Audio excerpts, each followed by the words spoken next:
Never be idle without an employment. ஏதாவது ஒரு விஷயம் எப்போதும் கற்றுக்கிட்டே இருங்க. இந்த கற்றல் உங்களை கண்டிப்பாக வாழ்க்கையில் அடுத்த நிலைக்கு கொண்டு போகும். Learning is a continuous journey without destiny. Private industries பர்ஃபார்மன்ஸ்க்கான இடம். இங்கே சின்சியராக இருங்க, ஹார்ட் ஒர்க் பண்ணுங்கள், டெடிக்கேட்டடாக இருங்க. உங்களுக்கான உயரத்தை நீங்கள் நிச்சயம் தொடுவீர்கள். உங்களோட ஸ்மார்ட் ஃபோனை உங்களுடைய கரியர் டெவலப்மெண்ட்டுக்காகவும் ப்ரொஃபஷ்னல் க்ரோத்காகவும் பயன்படுத்துங்க. நிறைய விஷயங்கள் தேடிக்கிட்டே இருங்க, நிறைய டேட்டா கலெக்ட் பண்ணுங்கள். உங்களோட ப்ரொஃபஷனில் ஒரு மிகப்பெரிய இடத்தை அடையிறதுக்கு உங்களோட ஸ்மார்ட் ஃபோன் மிகப்பெரிய உதவியாக இருக்கும். Keep searching. All the best. Private இண்டஸ்ட்ரீஸில் உங்களை சுற்றி 1000 கண்கள் இருக்குது. அதனால் உங்கள் ஜாபில் சின்சியராக இருங்க, கமிட்டடாக இருங்க, நல்லா பர்ஃபார்ம் பண்ணுங்கள். You will get your seat. All the best. உங்கள் ஆஃபீஸில் லன்ச் டைம் முடிஞ்ச பிறகு ஒரு 10 நிமிஷம் எங்கேயாவது உட்காந்து தியானம் பண்ண முடியுதான்னு பாருங்கள். இது உங்களுக்கு நல்ல ஒரு பர்ஃபார்மன்ஸ் கொடுக்கும், நல்ல ஒரு உத்வேகத்தை கொடுக்கும். உற்சாகமாக நீங்கள் ஒர்க் பண்ணுவீங்க, நல்ல நினைவாற்றலும் பெருகும். All the best. டெலிஃபோனிக் இன்டர்வியூவில் ரெஸ்பெக்ட்ஃபுல்லாக சரியான வார்த்தைகளை பயன்படுத்தி கொஞ்சம் நிதானமாக உரையாடுங்க. உங்களுக்கான வாய்ப்பு உங்களுக்கு நிச்சயமாக கிடைக்கும். ஆஃபீஸில் யாராவது உங்களை இன்சல்ட் பண்ணால் அதை பெருசாக எடுத்துக்காதீங்க. ஒவ்வொரு அடியும் அவமானமும் தான் உங்களை அடுத்த கட்டத்துக்கு நகர்த்தும். எப்போதுமே உங்கள் ஆஃபீஸில் சரியான புள்ளி விவரங்களோட பேசி பழகுங்க. இது உங்களோட இமேஜை உயர்த்தும். ஒரு மெயில் போடும்போது ரொம்ப கவனமாக இருங்க. சரியான வார்த்தைகளை யூஸ் பண்ணியிருக்கீங்களான்னு செக் பண்ணுங்கள். 2 times 3 times கூட செக் பண்ணுங்கள்.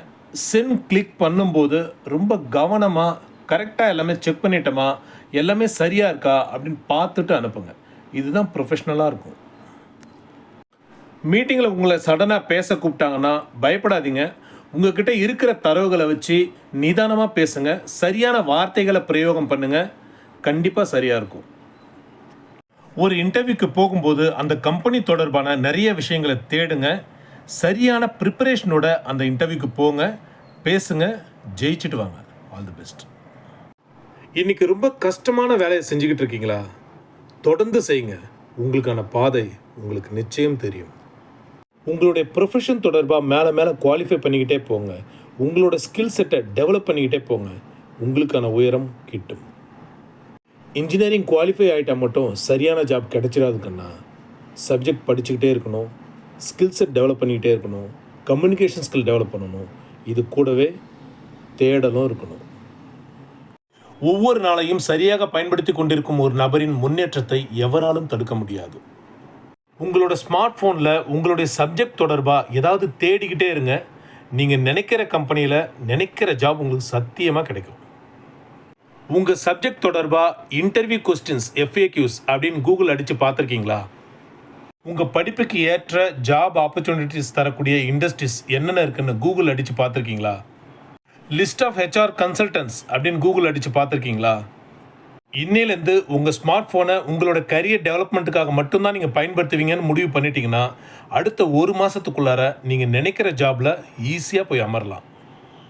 உங்கள் வீட்டுக்கு அருகில் இருக்கிற இண்டஸ்ட்ரியல் எஸ்டேட்க்கு நேராக போயிட்டு அங்கே இருக்கிற கம்பெனிஸ் எல்லாருக்கும் ரெஸ்யூம் கொடுத்துருக்கீங்களா? உங்கள் ரெஸ்யூம் ப்ராப்பரான ஃபார்மேட்டில் இருக்கா அப்படின்னு சொல்லிட்டு எக்ஸ்பர்ட் ஒப்பீனியன் ஏதாவது வாங்கியிருக்கீங்களா? இன்டர்வியூவில் எப்படி பேசுறது, கேட்குற கேள்விகளுக்கு எப்படி பதில் சொல்கிறது, என்ன மாதிரி எக்ஸ்பிரஷன்ஸ் பண்ணுறது, எந்த மாதிரி வார்த்தைகளை பயன்படுத்துறது அப்படின்றது தொடர்பாக நிறைய யூடியூப் சேனல்ஸ் இருக்குது. இதெல்லாம் பார்த்துருக்கீங்களா?